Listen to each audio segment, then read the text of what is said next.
So what's up, guys? Out here at the, what's the name? Exotics on Market Street car meet in the Woodlands, Texas. Hopefully you guys enjoyed that little edit.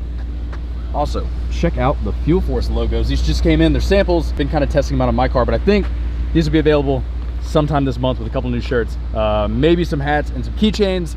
Super excited about that. Today on my channel, I've been posting a lot more to Instagram recently, and because of that, I have a lot more questions on how I'm editing my photos, how I take my photos. And I did a video over this, but I have a new camera, new lens, definitely edit a little bit different now. So I'm not gonna go into depth on how I edit, but I will go into depth on how I shoot, my picture profile, all that stuff. I feel like maybe it'll help some of you guys out. But first, if you watch my channel, you've been watching for a while, you know I'm a little obsessed with the Huracan.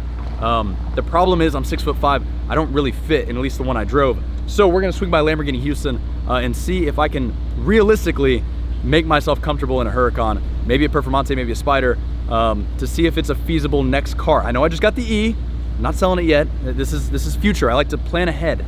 So let's do that. I got Cam with me. What up? What up? Let's go. All right, guys, moment of truth.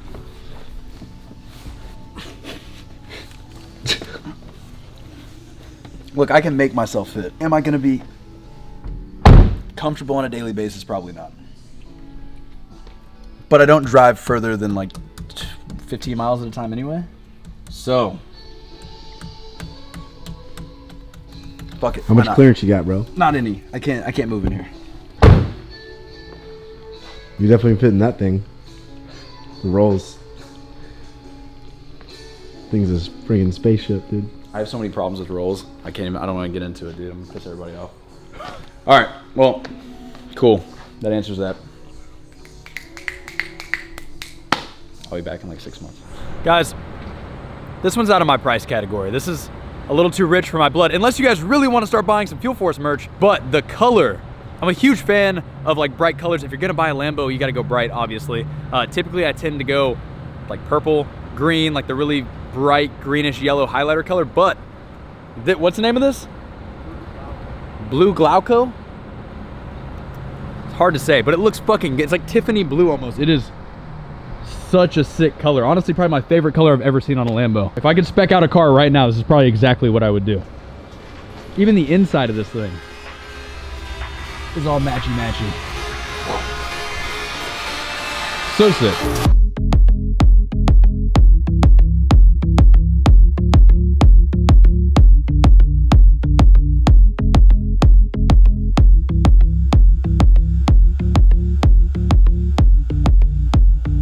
But the real reason I came here was to see how easily I can make myself fit in a Huracan. Is it a viable option for a next car, whether it's a Performante or a Spider or a Coupe or a 580 or whatever it is. And I don't, but I can make myself fit. Now it comes down to like comfort versus style, I guess. Like I know I'd have a blast driving it. It looks awesome. It turns heads. It'd be great for YouTube. But on a comfort scale 1 to 10, I'm probably like a 3 or a 4 in there. I can't move around. I can't really look over my shoulder. The blind spots are terrible. I guess we're gonna find out.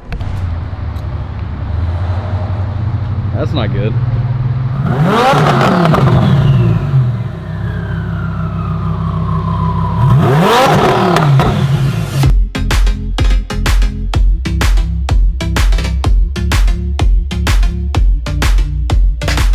All right, guys, the more I post to Instagram, the more you guys ask how I take my photos. And I did like a tutorial, I guess, once before on an A6500. I now shoot on the A7R Mark III. This thing's freaking incredible. Currently have a 16-35 on it.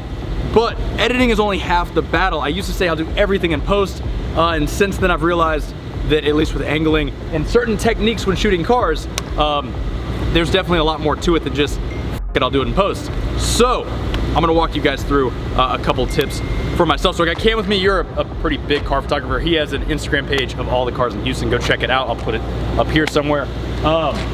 First things first, it really doesn't matter what kind of car you're shooting. Get a cool location. Don't park your car like next to a tree, unless you're going for that. But I like very like grungy. If I am gonna put trees in it, I want it to be like kind of dead tree, stuff like that. Parking garages are amazing places to do it. Rolling shots are awesome. Go find like industrial buildings and stuff like that. in my head, I like shooting more city than I do like country, even though we live in Texas. So that's step number one, get yourself a cool location like this. Now, we could have parked my car one floor down and just like gotten a random parking garage pic, but instead we drove up here and we kind of found something to put in the background. A lot of people don't think of this, and I get tagged in a lot of photos that you guys post on Instagram, and it's just like a blank background. It's like a sunny sky or something like that. That's cool, but I personally like it better when there's something to look at in the photo, like some cool buildings. Second tip, I'm sure every car photographer will say this, I'm just copying everyone else at this point, but always make sure your rims are pointed towards the camera.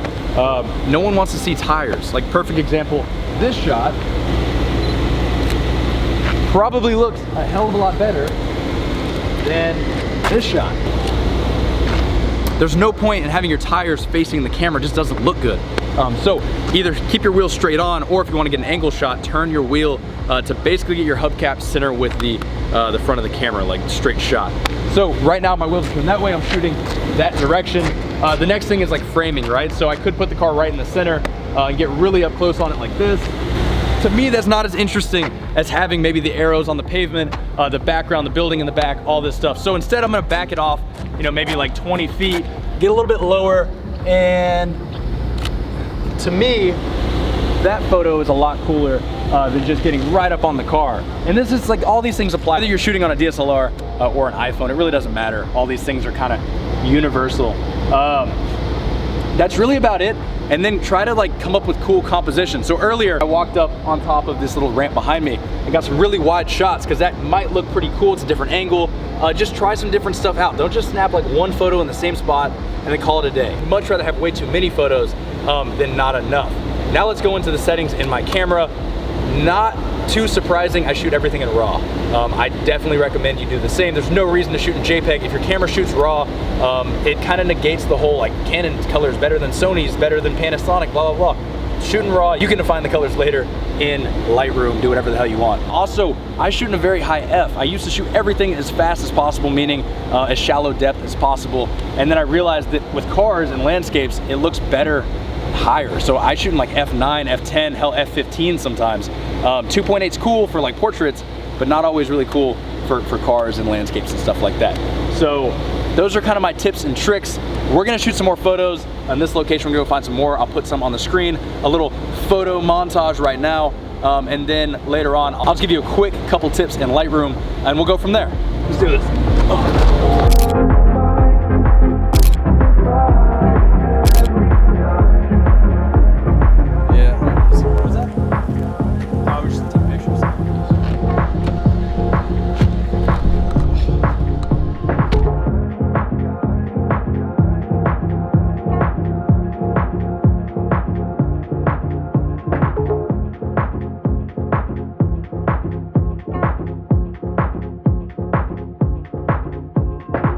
The hardest part about shooting cars is that typically any location worth shooting, so any location that's gonna make your car look badass, typically you're not supposed to be there. So we get kicked out of pretty much every parking garage and parking lot we go to. But all that matters is you get a couple shots, because they're not gonna confiscate my card. Even if they ask, they're like, oh, you're not getting my card out of my camera, I don't care. I'm not condoning you guys to go trespass to get cool photos. I'm going the wrong way in traffic right now. My bad, dude, I know. Going the wrong way here, buddy. Yeah, terrible. Anyway, I'm not condoning you guys to go trespass or go the wrong way in traffic like I am right now. But if it means you're gonna get the right shot, Throwback Thursday here on the channel. About 3 years ago, I owned pretty much the exact same car I have now. It was white, but I had it wrapped satin black. It was a W212 E27². And we just so happened to be in the exact same spot with that car 3 years ago, and Cameron still has a photo. So we're recreating the photo exactly. It was way before I had the YouTube channel, so I don't think anyone knows I actually had that car. There's quite a few cars you guys don't know that I used to have. Maybe one of these days we'll do like a full recap. And again, I'm blocking traffic. Shit. 6.5 hours later. All right, guys. Ava, no, what are you doing? I've already done a full Lightroom tutorial. I showed you guys exactly how I edit photos. I'll link that up here somewhere. So to keep this not as boring, I'm just gonna edit one of the pictures I took earlier, and you can just kind of watch what I'm doing, maybe learn a couple things as I'm editing, but I'm not gonna go through every little thing and explain everything I'm doing. And then we'll wrap this video up. So let's jump into Lightroom. So I already imported my photos to save some time here.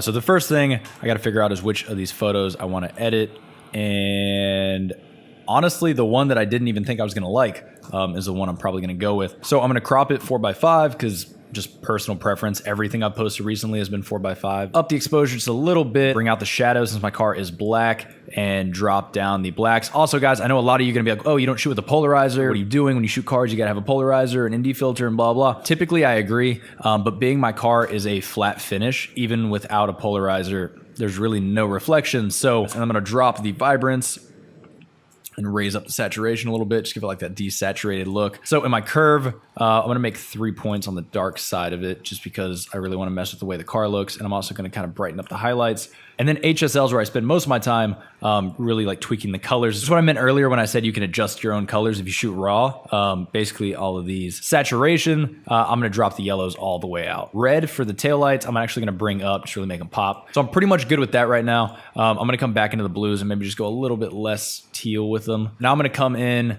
and mask my car. Now I can just affect the car. So I'm gonna bring up the exposure like 0.1. Just ever so slightly. I'm gonna bring the shadows up just a little bit more than I already did. Turn the saturation up on it, something like that. And then I'm gonna put a range mask on the color and pick the orange on the brake caliper. And now they're really popping off the car. Next thing I'm gonna do is kind of bring in some fake lighting because there was no sun. It was an overcast, and that's just not that interesting to look at right now. Turn the exposure quite a bit. And I'm gonna turn down the dehaze. And then actually opposite on this side, I'm going to turn the exposure down here. So now if I compare the edited photo with the old photo, quite a bit different. And sometimes just flipping the photo around makes a huge difference. So I think I actually like it this way better. Pretty much every photo of my car is always the same direction on my Instagram feed. So it'd just be nice to change it up. So I think I'm gonna leave it that way. That's pretty much ready for Instagram. I'm gonna export it out. I don't do any compression or anything. I just let Instagram do that. So export it, upload it to Dropbox, download it on my phone, and post it to Instagram. So guys, I am by no means like an expert in Lightroom or even photography. In that point, I just get a lot of questions. How do I edit my photos? How do I take my photos? What camera I use? Everything else. Honestly, it's really simple. I encourage you guys to post more to Instagram and get more creative with shots and stuff. For a long time, I was just posting like once a week, not that great of a photo, just like whatever I could take. And now since I've been thinking about what I'm gonna post to Instagram, I notice I'm getting reposted on a lot of like automotive websites and stuff, which is definitely helping me grow my Instagram. Also guys, if you haven't followed me on Instagram yet, I'd appreciate the follow. New Fuel 4 stuff is coming. I know I've been saying that. I sold out super fast, and then for 2 months, there's just been nothing. Going forward after the next like release, I'll do pretty regular releases after that. If you're not part of, I need a name for you guys, but if you haven't subscribed yet, hit the subscribe button, turn on notifications. I have a lot more content coming. I have this awesome setup to do more tutorials, so if you want more tutorials in the future, let me know. Quite a few cars lined up to do reviews on because it's been a little too long since I did a review. So yeah, like, comment down below what you thought of the video, and catch you guys in the next one.